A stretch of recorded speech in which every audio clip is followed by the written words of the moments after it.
that time of year again for filmmakers where we're going through music, the endless amount of footage that we've shot this year, and how we're going to approach new clients. Let's talk showreels. Yo, my name is Bradley Aston and welcome back to the channel. If you are new here, then check out some more of our videos, and if you think it's for you, consider subscribing and give this video a big thumbs up to show your support. So, it's reached that time of the year again where every filmmaker is thinking about their showreel for next year, how they're going to get new clients, how they're going to approach it, and what footage they're going to use in that showreel. So I'm going to give you my tips and tricks and my opinion on how I put my showreel together and how I personally think you should approach it as well. These 5 tips include choosing your footage, the music you use, audience, your skills, and the length of your showreel. So diving straight in, choosing your footage. Now, it's probably a little bit late to be telling you this tip, but I think you should start storing your footage as you're going through your projects throughout the year. If you have a piece of footage that you absolutely fall in love with, then I think you should put it into a folder called showreel, ready for the end of the year.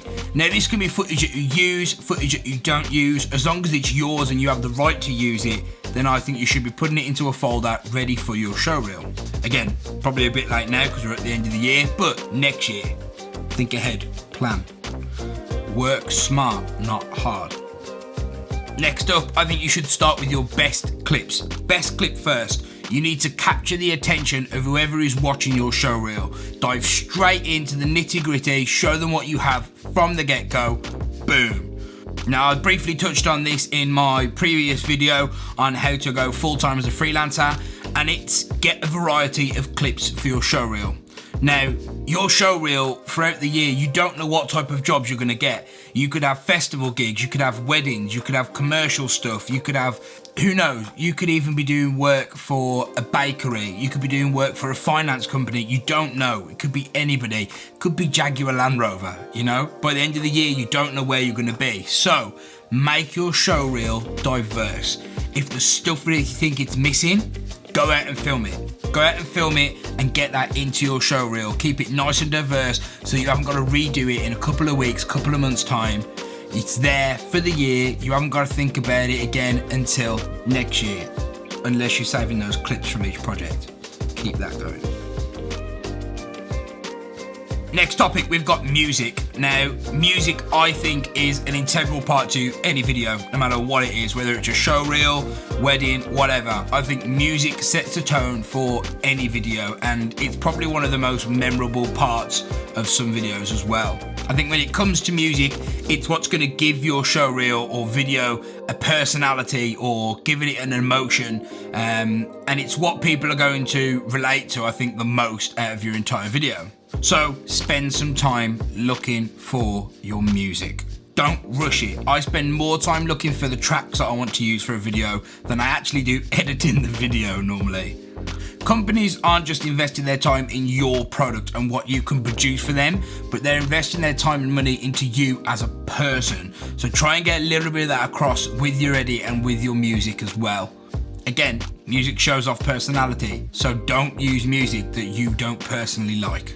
Now, that being said, there are a few rules with music. I think you should look for stuff that has a lot of peaks. You want something that has a lot of variety in it. At the end of the day, your showreel isn't going to be the same type of footage the whole way through. You're going to have festival clips, you're going to have wedding clips, you're going to have commercial clips, food clips. There's all sorts in there. Now, you're not going to have music for a wedding clip that's going to match the music for a festival clip. I think you should have some music that does the same thing. You want it to start strong, come in nice and hot to show off that big, impactful clip to begin with, but then you want it to kind of dip in the middle so that you can show off your real estate footage, you can show off your wedding footage, you can show off your landscape videos, who knows? You want to have that flexibility to bring it back down and then bring it back up for the end as well. Now, the last tip for music is make sure that it is royalty free. Now that brings us on to today's sponsor, Epidemic Sound. Nah, I'm joking. I wish. Could you imagine? 194 subscribers and we're throwing in sponsors from Epidemic? Yeah, off. No, but in all seriousness, I use Epidemic Sound for all of my music and my sound effects, and they are just class, simple as. Now, they are only a couple of pound a month. You know, it's not expensive at all, really, to license music now.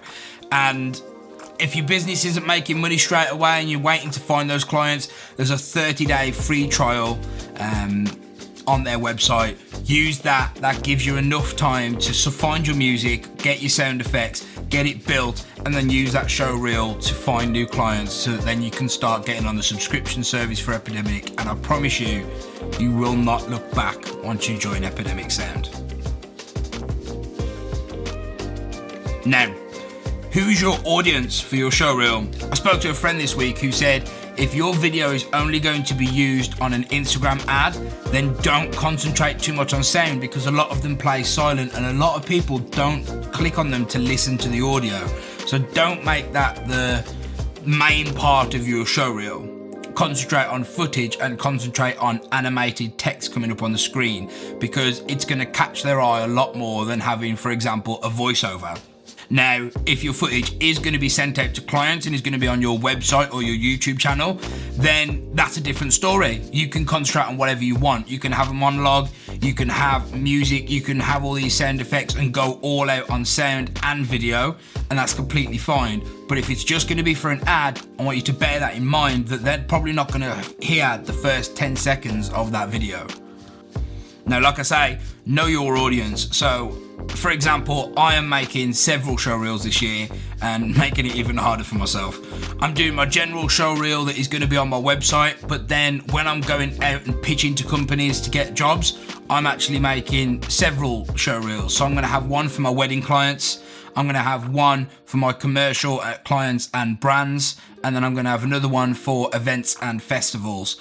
Purely because they're three completely different categories who have three completely different ideas in mind. Weddings, they want to know how personal you're going to get, how much you care about their special day, basically. And festivals, they just want to know how action-packed and cool you can make their event look. They want their event to look as good as possible, simple as. And then brands, they've got different things in mind. So you want to make a showreel that's open to that. You want to make a showreel that is open to ideas and that has a wide variety of different brands and content in there to show that you're diverse and you can work and find the best way to show off their brand and their image. Now, our next topic is skills. Skills is basically what you want to show off. Are you an editor? If you're an editor, go full Sam Calder. Show off what you can do, but bear in mind to have some cleaner cuts in there as well. Show how diverse your edits can be, because you don't know what type of stuff you're going to be working on the next year. It might be Sam Calder style videos, or it might be corporate stuff. Times might get quieter and you might not get a chance to work on these big exciting projects. You might have to do some clean cut, simple editing, and it's alright, pays the bills. So you want to make sure that again you've got that variety, but don't concentrate so much on the footage and the music. Concentrate on how well it's edited, because that's what you're going to be promoting and selling. Same again if you're a videographer and cinematographer. Don't concentrate so much on the edit. Concentrate more on the story of the piece and the composition of the piece, the lighting. Make sure you've got your best shots in there, and make sure that it flows well, so that it feels like it's a story, it feels like it's going somewhere, and they get the idea that you know how to piece footage together to make it fluent. Now, length. It shouldn't be any longer than a minute and a half. Simple as, I don't want you bull. I don't want, oh, but so-and-so said 2 minutes. I don't care. If you go into an edit with 2 minutes in mind, you're going to make a 2-minute edit. Simple as. It doesn't get any simpler than that. If I go into a video edit thinking, oh, well, it's got to be about this length and I can always cut it down afterwards, that cutting it down afterwards is the hardest part and makes it extremely difficult. If you go into an edit knowing I can only do a minute and a half, you are going to force yourself to only use the best of the best and the essential clips. And I think that's the way you should go into it. You can always add on more if you think it needs it. But I think go in a minute and a half. Any longer than that, they're probably not going to watch it. Simple as that. The idea with the showreel is to leave them wanting more. And if you're going to do them a video that's 5 minutes long that has everything you have to offer in it, they're not going to want anymore. That's it. You've given it them. That's it. Whereas if you can give them a 1.5 minute video that doesn't, just 3 or 4 clips, I'd say 3 max from each project, they're going to want to go back and watch that project. If you have fire breathers and, I don't know, BMXers, they're going to be like, okay, that's from the same event. I want to see this event. I want to see what that festival was about. I want to see all the stuff that went on that festival. They're going to go back and find that video and watch it on your website. And that's what you want. You want them to be invested into you and go back and watch your content. And they're not going to do that if you're giving them a 5-minute documentary of every project you've done for the past year. So in summary, you should have a 1.5 minute video that has catchy music but doesn't distract you from the video, with your best footage first. And you should be concentrating on what your skill is and thinking about who's going to be watching your video in the next 12 months. And if it's a diverse group, like I said, make several. I think that's going to be the best approach. It's my first time doing it. I'm going to be doing it this year, but I've got high hopes that it's going to work and get me some more client work this year. Good luck. Let's hope 2021's a lot better, and it's going to be a lot better if you make a banging showreel. So if you enjoyed the video, please like, subscribe, and consider joining us here on the channel. And yeah, I'll see you next week. Bye.